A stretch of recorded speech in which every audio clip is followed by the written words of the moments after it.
Hi, this is Vivacity. We're the augmented reality advertising team, and here's our update number 3.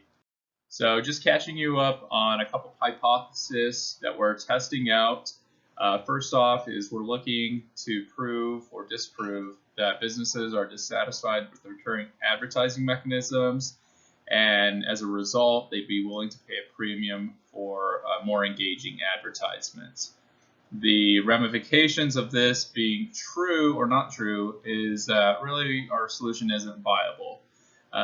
Because these cost more to create, it wouldn't really make sense to proceed in this business when the alternative is to create perhaps use existing forms of advertising to advertise with, which is cheaper for us. So this is a pretty important hypothesis. Another one is that customers or businesses want to collect data on engagement of their customers with their advertisements. We have these capabilities, and we want to know whether or not if we should build this out, or if it's just not going to be worth it. And then finally, a new hypothesis that we've tested that wasn't intended to be a hypothesis, but that as we started speaking to customers, really kind of we realized that this was a hypothesis and we needed to test. And that's that the preferred delivery method is through digital displays. Digital displays are about the size or the height of a human, but there's alternatives. We could bring this content to really large screens, or we can go to really small screens, let's say like iPad size, and maybe customers prefer that over this type of design. So these are our hypotheses, and let's get into what we did to tease out. So the first thing we did is we reached out to a bunch of members from a directory we had. They're all part of the International Council of Shopping Centers. And it says we reached out to 18. We reached out to more than that, but we actually only heard back from one of them. These people are hard to get a hold of. This has been an ongoing issue for us. But for the one we got back from, it was a good conversation. She manages a shopping center, or she's part of a property management group which owns a shopping center, and they have a number of different marketing materials or marketing channels for their tenants, including window displays, posters, things you'd normally see in a shopping mall. The interesting thing here is that they say this doesn't actually bring in that much revenue. And part of that is because all their marketing materials are intended for their tenants, and their tenants pay a price to get into or to use those marketing materials. So it's not something that exists external to the mall, meaning external income isn't coming in. It's all kind of, the people paid into this fund, and then they're using that fund to use the marketing materials themselves. So that's really interesting. That's important to note. So we also had some meetings with some business owners. The first with the founders of Milestorm. Milestorm is a startup company started a couple of years ago out of BYU, and they make a premium massage ball.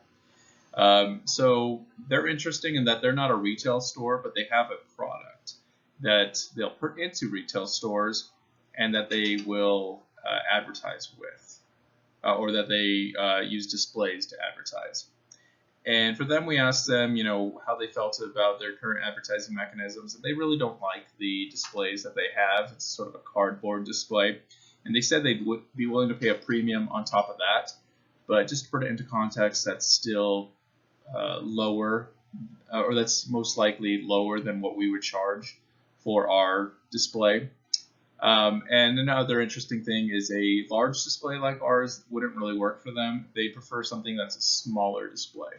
That's really important to note. Jeff Durham, this is a second interview with him. You might recall we spoke to him last time. So with we talked a lot about displays that he could potentially use in the stores that he's in, such as Walmart. And again, he said, these are probably too large and too costly. We'd rather go smaller. This is another data point that's really important, really emphasizing the smaller displays that we need to take note of.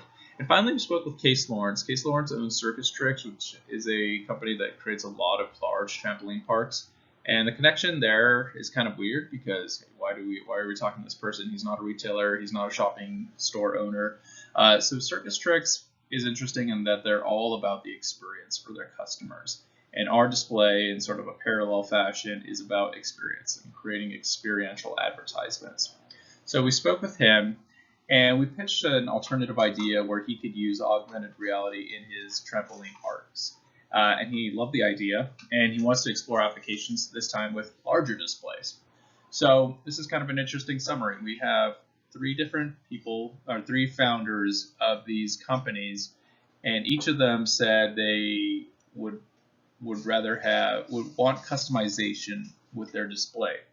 That's an important question because it really kind of leads to this question of, are these just not our customers, and we should be ignoring this type of data and talking to different customers, or should we be listening to them and trying to engineer a product that can customize and physically scale to their needs?